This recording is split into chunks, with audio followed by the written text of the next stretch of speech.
science lesson to second graders. Let's say a concept in physics called inertia. I might have a definition on the board, such as this. Inertia is the tendency of an object to remain at rest unless acted upon by an external force. And that's the concept I want to engage my students in. I could have a variety of approaches by which I tried to teach this with my students.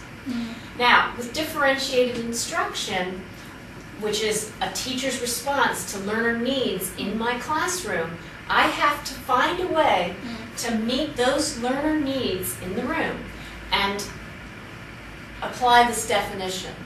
How do I do that? Well, I have an object here. This is one way by which I might differentiate my curriculum by using a creative way to engage my students.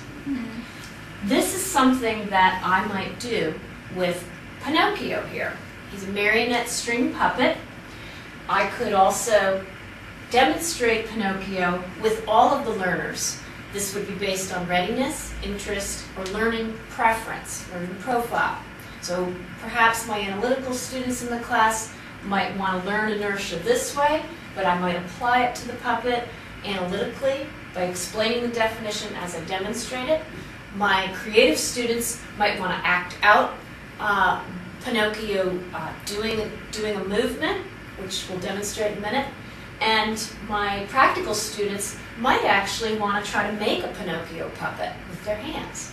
So I'm going to show you what we would do in terms of demonstrating this concept of inertia with the puppet Pinocchio. And I'm going to demonstrate Pinocchio using the idea of inertia to explain a very basic concept.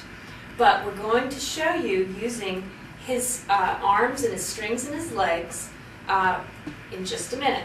Now I'm going to lower Pinocchio. By definition, inertia is the tendency of an object to remain at rest unless acted upon by an external force. So if you look at Pinocchio as an object, then I would be the external force. I'm the puppeteer. Unless this object has an external force operating it or moving it, this puppet will remain at rest. He will not move. When I apply my manipulation or movement of this puppet or force, the external force, to the strings, he can move. He's at rest, and now, woo, he moves. I make him rock, and he comes alive.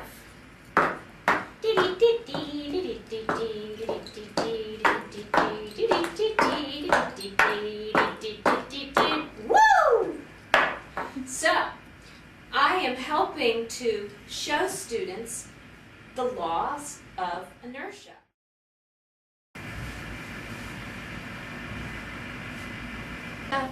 Suppose I was teaching kindergarten English or language arts, and I have a variety of learners in my classroom. And we know that with differentiated instruction, a teacher has to respond to learner needs. That includes their readiness level, their interest, and most importantly, their learning preference. So I have four words here, and I want to apply those words in context to a sentence. If I have word smart students, or what is properly known as the linguistic learners, learners who use words, have listening skills, reading, writing, debating skills, this would be a wonderful exercise to do. I am happy when I dance. I am sad when I cry. I am afraid of monsters.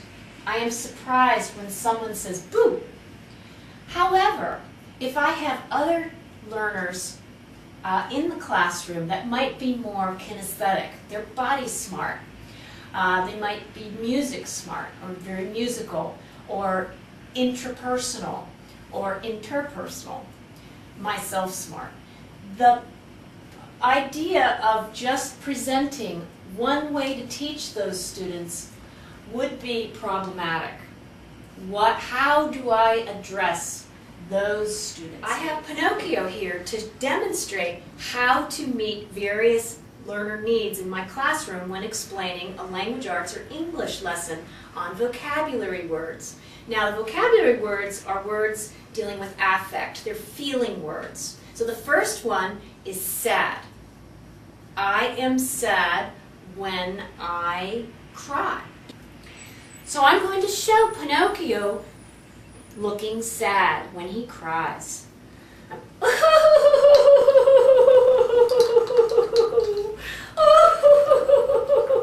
Geppetto, I'm stuck in the belly of a whale. Demonstrate Pinocchio as a happy puppet when he dances. Sing and dance my feet.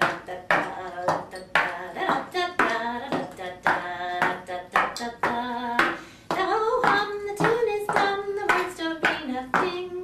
Isn't this a silly song for everyone to do?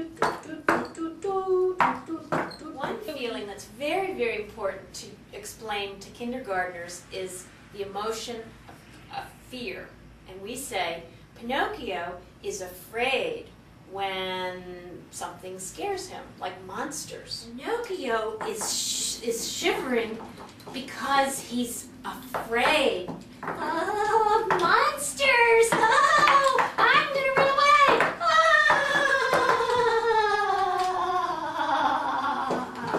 Oh, Geppetto!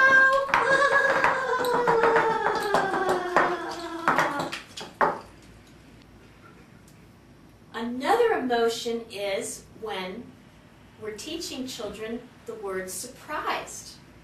And Pinocchio is going to be surprised when someone says boo.